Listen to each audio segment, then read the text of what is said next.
काशी के एक गांव में मोहनदास नाम का एक 10 साल का बालक अपने पिता के साथ रहता था, जिसका जन्म एक बेहद गरीब परिवार में हुआ था। मोहनदास जब 5 साल का था तब उसकी माता किसी गंभीर बीमारी के चलते पैसों की कमी और आसपास कोई चिकित्सा केंद्र न होने की वजह से चल बसी थी।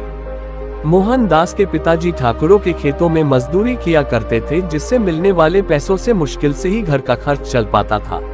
उन समय में छोटे छोटे गुरुकुल हुआ करते थे, जहां पर शिक्षा का ज्ञान दिया जाता था, जिसकी मासिक फीस 100 रुपए थी। मोहनदास के पिताजी जैसे तैसे मजदूरी करके रोज का मात्र 20 रुपया ही कमा पाते थे, यानी कि महीने का 600 रुपया, जिसमें से 100 रुपए मोहनदास की फीस में चले जाते थे और बाकी के पैसों से घर का गुजारा होता था। मोहनदास पढ़ाई में अच्छा था और साथ में बड़ा ही जिज्ञासु भी था। गुरुकुल में मोहनदास बहुत मन लगा कर पढ़ता और अपने मास्टर से खूब सारे सवाल करता। मास्टर जी भी मोहनदास के सभी सवालों जवाब दे देते। इस तरह मोहनदास के मन में चल रहे सवालों की जिज्ञासा शांत हो जाती थी। गुरुकुल से छुट्टी होते ही वह तुरंत अपने पिता के पास उनके काम में हाथ बटाने के लिए पहुँच जाता। धीरे धीरे ऐसे ही समय बीतता गया। ठीक 6 साल बाद मोहनदास और उसके पिता की जिंदगी में फिर से दुखों ने दस्तक दे दी। मोहनदास जब 16 साल का हुआ तब उसके पिता बीमार पड़ने लगे थे। अब उनमें मजदूरी करने की ताकत नहीं थी। पैसे न होने की वजह से मोहनदास का गुरुकुल भी छूट चुका था। इस तरह मोहनदास ने 7 साल की उम्र से 16 साल की उम्र तक ही गुरुकुल से शिक्षा हासिल कर पाता है। मोहनदास पिता को लेकर बहुत परेशान था, क्योंकि मोहनदास के पास अपने पिता का इलाज कराने के लिए अब पैसे नहीं थे। जैसा कि मोहनदास बड़ा ही जिज्ञासु बालक था, जिस वजह से वह किसी भी अमीर इंसान को देखता तो अपनी जिंदगी के बारे सोचने लग जाता। इन सब हालातों के चलते मोहनदास के दिमाग पर ऐसा असर हुआ कि वह मजदूरी करने लगा। मोहनदास वो हर संभव प्रयास करने लगा जिससे उसके पास धन आए और वो अपने पिता की बीमारी का उपचार करवा सके। मोहनदास ने दिन रात मेहनत की और अपने पिता का उपचार करवाया। मोहनदास के पिता की हालत सुधारने लगी और देखते ही देखते पिताजी स्वस्थ हो गए। पिताजी मोहनदास की मेहनत से बहुत खुश थे। मोहनदास के पास अब इतना धन हो चुका था कि मोहनदास ने एक खेत और 2 गाय खरीद ली थी। जिन हालातों के चलते मोहनदास ने ये कदम उठाए थे, आज उसी की बदौलत मोहनदास के पास खूब धन था, जिससे उसकी जिंदगी की लगभग सब जरूरतें पूरी हो जाती थी। मोहनदास जिज्ञासु होने की वजह से बड़े बड़े धनवान लोगों की जिंदगी लाइफस्टाइल के बारे जानने लगा, जिसका असर मोहनदास के दिमाग पर यह हुआ। उसकी मानसिकता अब ये बन चुकी थी कि अब धन ही सब कुछ है, धन से कुछ भी खरीदा जा सकता है। मेरे पास जितना अधिक धन होगा मैं उतना ही खुश रहूंगा। और मेरे पिता भी अपनी इसी इच्छा को पूरा करने के लिए मोहनदास ने दूध का व्यापार शुरू कर दिया। यहीं से शुरू हुआ सफर मोहनदास के धनवान बनने का। अब देखते ही देखते उसकी जरूरतें इच्छाओं में बदलने लगी। अपनी इच्छाओं को पूरा करने के लिए मोहनदास धन का सहारा लेता। कुछ समय बाद मोहनदास के पिता अपनी इच्छा जताते हुए बोले, बेटा अब तुम जल्दी ही शादी कर लो, मेरी जिंदगी का अब कुछ पीछे नहीं, कब क्या हो जाए। मोहनदास अपने पिता की इच्छा को पूरा करने के लिए शादी के लिए मान जाता है। मोहनदास का विवाह हो जाता है।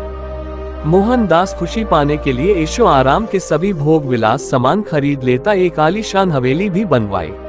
अब एक दिन ऐसा भी आया कि सब कुछ होने के बावजूद भी मोहनदास दुखी सा रहता था, क्योंकि उसका मन संतुष्ट नहीं होता था। इधर एक तरफ उसकी इच्छाएं जो खत्म होने के नाम ही नहीं लेती थी। अब मोहनदास का मन कहीं भी नहीं लगता था, वह परेशान रहने लगा। जब से मोहनदास अपनी तमाम इच्छाओं को पूरा करने सफर शुरू किया था, तब से मोहनदास सुख चैन की नींद नहीं सो पाया था। मोहनदास की हालत पागलों जैसी होने लगी थी। उसे संतुष्टि नहीं मिल रही थी। उसे समझ नहीं आ रहा था कि क्या करे। इधर भगवान बुद्ध नेपाल से बौद्ध धर्म का प्रचार करते हुए भारत में काशी की तरफ आ रहे थे। भगवान बुद्ध काशी के एक गांव में रुक हुए थे। मोहनदास को इस बात का पता चलते ही वह भगवान बुद्ध जी के पास पहुंच जाता है। भगवान बुद्ध अपने अनुयायियों को प्रवचन सुना रहे थे। इतने में मोहनदास बुद्ध जी के पास रोते हुए पहुंचा और बोला, मैं इस जिंदगी में बहुत परेशान हो गया हूँ। हे बुद्ध, मैंने जीवन में खूब धन कमाया ताकि अपने सुकून के लिए कुछ भी खरीद सकूं। मुसीबत के समय मेरे ये धन मेरे बहुत कम आए। इनसे मैंने अपनी हर सुख सुविधा की वस्तुएं खरीदी, जिनसे मुझे बहुत खुशी मिली। तो ऐसी क्या वजह कि जो मेरा मन संतुष्ट नहीं हो रहा। आज मेरे पास सब कुछ है, जिससे मैं खुश तो रहता हूँ, लेकिन अधिक समय तक नहीं। सब कुछ होने के बाद भी मुझे सुकून क्यों नहीं मिल रहा, मन को शांति और संतुष्टि नहीं मिल रही जो मिलनी चाहिए। कृपा मेरी इस समस्या का समाधान करें, अन्यथा मैं खुद को खत्म कर दूंगा। तब भगवान बुद्ध मुस्कुराए और कहा, तुम्हारे दुख का कारण तुम्हारी असीमित इच्छाएं है। धन दौलत से तुम लंबे समय की खुशियां तो खरीद सकते हो, लेकिन सुकून की जिंदगी नहीं। धन से इंसान सुकून का एक पल भी नहीं खरीद सकता है। धन से तुम खुशियों का महल, मखमल के गद्दे और सोने चांदी से बनी चारपाई तो खरीद लोगे, लेकिन सुकून की नींद कभी नहीं खरीद सकते, क्योंकि यह धन से नहीं ज्ञान से खरीदे जाते हैं। सुकून खुद तुम्हारे अंदर मौजूद है, जो कि एक असीमित इच्छाओं वाले पहाड़ के नीचे दबा हुआ है। जिस दिन तुम अपनी असीमित इच्छाओं के विचारों को एक सीमित दायरे में कैद कर लोगे, तो उसी दिन से असीमित इच्छाओं वाले पहाड़ के नीचे दबा हुआ सुख और सुकून आजाद होकर तुम्हारे जीवन में बस जाएंगे। बुद्ध की इन बातों का मोहन के मन पर सकारात्मक असर हुआ, मानो मोहन के सर से कोई बोझ उतर गया हो। अब मोहन के अंदर खुद को सुखी करने की कोई इच्छा शेष नहीं बची थी। वो समझ चुका था कि मेरी परेशानी का कारण मेरी यह असीमित इच्छा ही है, जिस वजह से मैं सुख की नींद कभी नहीं सो पाया, कभी भी सुख के फल का स्वाद नहीं चख पाया था। अब मुझे कुछ नहीं चाहिए।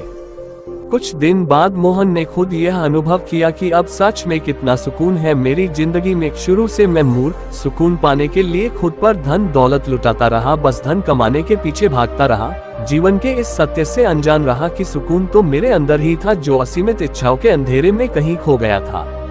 और आज मन से मैं बहुत हल्का महसूस कर रहा हूँ। आज जाकर मेरे मन को सुख की संतुष्टि प्राप्त हुई है। जय हो महात्मा बुद्ध की, जिन्होंने मुझे ये ज्ञान दिया। अन्यथा मैं यूं ही सारी जिंदगी सुख चैन की तलाश में भटकता रहता और अंततः मृत्यु को प्राप्त हो जाता। तो दोस्तों, इस कहानी से हमें ये सीख लेनी चाहिए कि अपनी इच्छाओं की सीमित ही रखें तो ही जीवन में सुख का आनंद ले सकते हैं।